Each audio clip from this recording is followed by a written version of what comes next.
Hello friends, இன்றைக்கி சிறகடிக்க ஆசையில் என்ன நடந்துச்சுன்னு பார்க்கலாம். இங்கே நம்ம ரோகிணி வந்துட்டு நல்லா மாஸ்டர் பிளான் போட்டு வீட்டில் இருக்கிற ஒவ்வொருத்தரையும் வெளியே அனுப்பிட்டுருக்காங்க. அப்போ தான் வந்து நம்ம அவங்க அம்மாட்டையும் கிறிஸையும் வந்து பேசி வெளியே அனுப்பலாம், இங்கே இருந்தால் வந்து நமக்கு தான் பிரச்சனை அப்படிங்கிற மாதிரி.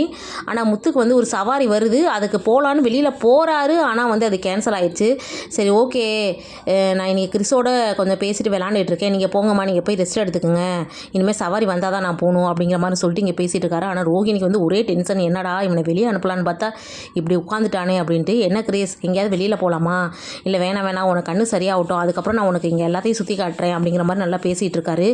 என்னடா பண்ணுறதுன்னு ரோகிணி யோசிச்சு அவங்க ஃப்ரெண்டுக்கு ஃபோன் பண்ணி நீயே சவாரி இருக்குன்னு சொல்லி கூப்பிடு அப்படிங்கிற மாதிரி சொல்கிறாங்க.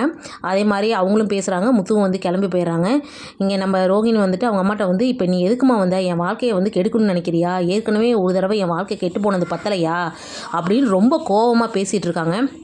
அவங்க அம்மா ஒரு கட்டத்துக்கு மேலே, நிறுத்துடி, நீ என்னடி நினச்சிட்டு இருக்க, பெத்த பிள்ளையோட வாழ்க்கை இப்படி ஆயிடுச்சேன்னு நினச்சி நானே இதில் இருக்கேன், இப்போ தான் கொஞ்சம் உனக்கு நல்லா இருக்குன்னு நான் சந்தோஷப்பட்டுட்ருக்கேன், நீ ஒன்றும் அப்படி எங்களை நினச்சி நீ பயப்பட வேணாம், நான் என் பேரை நான் பார்த்துக்குவேன், ஆனால் எனக்கு அப்புறம் இவன் என்ன ஆவான்னு நினச்சா தான் எனக்கு பயமாக இருக்குது அப்படிங்கிறப்ப நீ ஒன்றும் நீ இது பண்ணாத, நான் அவங்க அம்மா, நான் பார்த்துக்குவேன் அப்படின்னு பேசுகிறத கிறிஸு கேட்டுறான்.